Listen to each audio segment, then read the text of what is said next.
सुबह का समय था। गांव के बाहर कच्ची पगडंडी पर एक नन्ही सी लड़की झुकी हुई, भारी बैग पीठ पर टोंगे चली जा रही थी। उसके पैरों में चप्पलें टूटी हुई थीं और कपड़े धूल से सने हुए। वो लड़की थी गुड़िया, जिसकी मासूमियत उसके चेहरे से साफ झलकती थी। गुड़िया का सपना था पढ़ लिखकर बड़ा आदमी बनना, ताकि उसकी मां को किसी के घर बर्तन न मांजने पड़े और उसके पिता को किसी के सामने हाथ न फैलाना पड़े।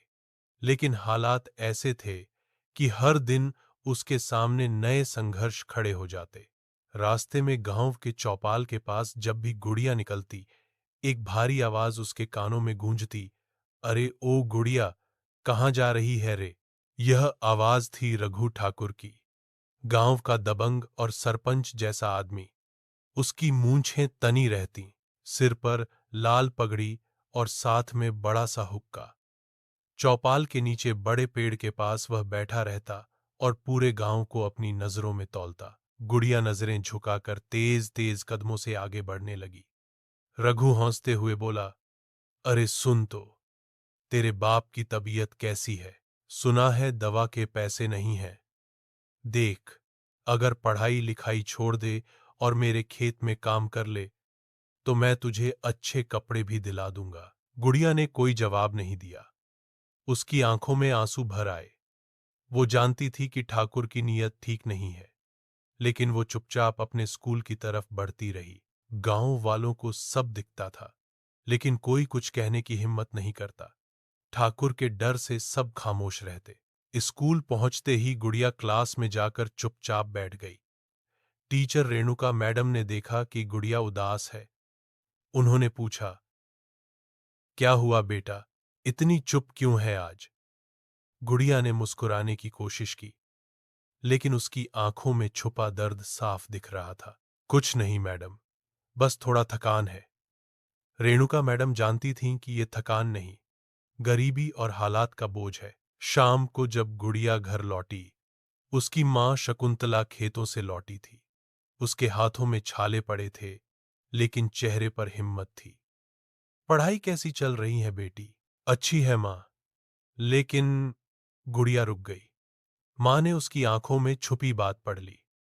फिर रघु ठाकुर ने कुछ कहा क्या? गुड़िया चुप रही। उसकी चुप्पी ही जवाब थी। रात को जब सब सो गए, गुड़िया ने आसमान की तरफ देखा और मन ही मन कहा, भगवान, मुझे पढ़ाई करने का मौका दे देना, मैं अपनी मां को कभी रोने नहीं दूंगी। अगले दिन गांव में बड़ी खबर फैल गई। रघु ठाकुर ने गुड़िया के पिता से कहा कि अगर वो अपनी बेटी की शादी उससे कर दे, तो वो उनका सारा कर्ज माफ कर देगा। ये सुनकर गुड़िया की मां को जैसे बिजली का झटका लगा। ये कभी नहीं होगा, मेरी बेटी अभी बच्ची है। अरे शकुंतला, बच्ची नहीं रही, और वैसे भी तुम्हारे पास और चारा क्या है? ठाकुर की आवाज में धमकी थी। गुड़िया सब सुन रही थी। उस रात उसने फैसला कर लिया, अब चुप नहीं रहना है। अगली सुबह वो स्कूल नहीं गई। वो सीधा रेणुका मैडम के घर पहुंची। मैडम, आप मेरी मदद कीजिए। ठाकुर जबरदस्ती मुझसे शादी करना चाहता है। रेणुका मैडम हैरान रह गईं। उन्होंने तुरंत बाल विकास अधिकारी और पुलिस को खबर दी। गांव में हड़कंप मच गया।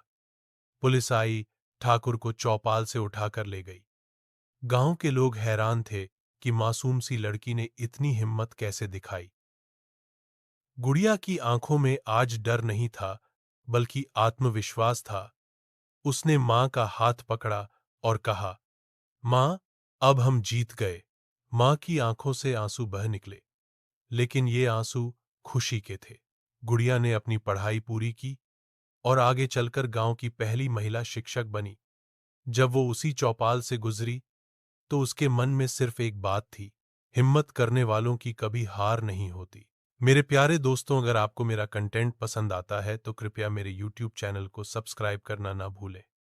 आपके समर्थन के लिए बहुत बहुत धन्यवाद।